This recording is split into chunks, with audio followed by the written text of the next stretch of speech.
Bonsoir. Dans quelques instants, vous allez découvrir Le Trouvère, un opéra de Verdi que je pourrais définir comme un opéra brûlant, un opéra ardent, un opéra flamboyant. Et vous allez, dès les premières images, comprendre pourquoi.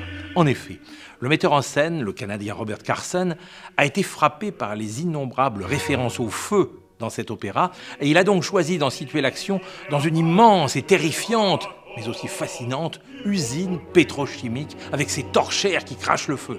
Alors bien sûr, ce décor n'est possible que parce que ce spectacle avait lieu en plein air sur le lac de Constance dans le cadre du festival de Bregenz.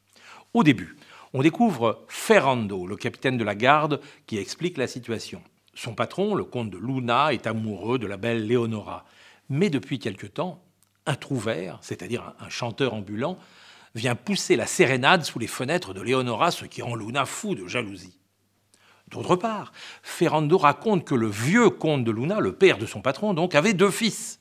Un matin, on a trouvé une gitane au pied du lit d'un des 2 garçons qui, dès ce moment, a été pris de fièvre. La vieille gitane a été condamnée au bûcher pour sorcellerie.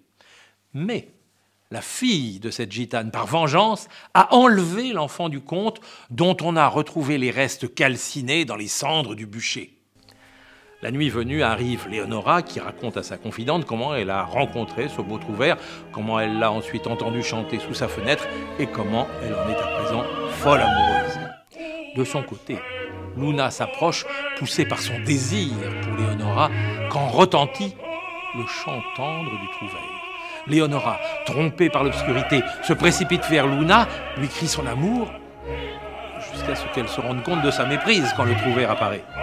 Luna s'avance alors furieux vers lui et reconnaît Manrico, un chef rebelle. Le duel est inévitable. Bien sûr, Manrico, le trouvère, le jeune premier donc, est un ténor. Celle qu'il aime, Leonora, est une soprano. Et Luna est un baryton. C'est toujours le théorème de l'opéra, un ténor qui aime une soprano et qui est embêté par un baryton. Le deuxième acte nous conduit dans le campement des gitans qui chantent joyeusement. Mais bientôt apparaît une gitane dont on comprend qu'elle est celle qui a vengé sa mère. Elle se nomme Azucena. Elle a une voix grave et sombre de mezzo, une voix de feu. Et elle semble presque en transe en se remémorant des visions de bûcher et de mort. Alors que les gitans s'éloignent, Manrico s'assied près d'Azucena et celle-ci lui raconte la mort de sa mère, traînée au bûcher sur l'ordre du vieux comte de Luna. Elle se rappelle qu'elle était au pied du bûcher, son enfant dans les bras. Mais elle avait réussi à enlever le fils du comte et, déchirée par la vue des souffrances de sa mère sur le bûcher, elle jeta ce malheureux enfant dans les flammes, sauf que, se retournant soudain, elle aperçut le fils du comte posé à ses côtés. C'est son propre enfant qu'elle avait jeté dans le brasier. Manrico l'interroge alors. Est-il ou non son fils ? Oui, lui affirme-t-elle en lui rappelant quelques souvenirs.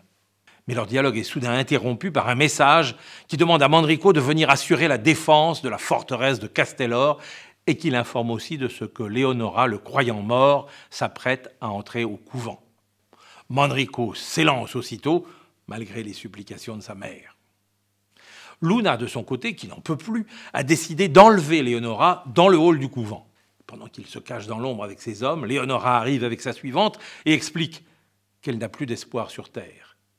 Mais au moment où elle s'avance vers les religieuses, Luna se jette en travers de son chemin. C'est à ce moment que surgit Manrico avec ses partisans, et c'est lui qui parvient à s'enfuir avec Leonora.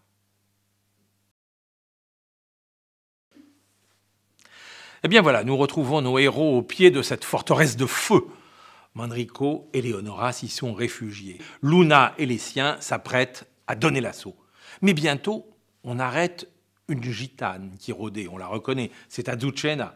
On l'interroge et Luna découvre ainsi qu'il a en son pouvoir à la fois celle qui a jeté son frère au feu et la mère de son rival. Sa joie cruelle peut se donner libre cours. Pendant ce temps, traqués dans les coursives, Manrico et Leonora se redisent leur amour avec ardeur. Mais le lieutenant de Manrico vient annoncer qu'Azucena a été faite prisonnière, qu'on prépare un bûcher. Manrico est bouleversé et s'élance pour sauver sa mère. C'est un air célèbre, un air flamboyant, di Quella Pira, porté par une pulsation physique et couronné par un contrut rayonnant. Hélas, Manrico est capturé, Leonora, au pied de la prison, entend sa voix et redit son amour. Luna arrive. Elle implore sa clémence. En vain.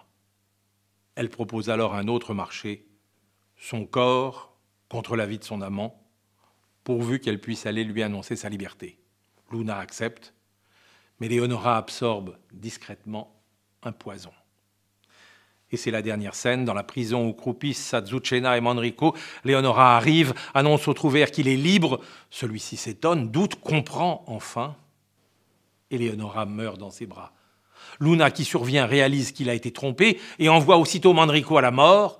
Azucena se dresse alors et révèle à Luna, horrifiée, que Manrico était son frère et que sa mère est ainsi vengée.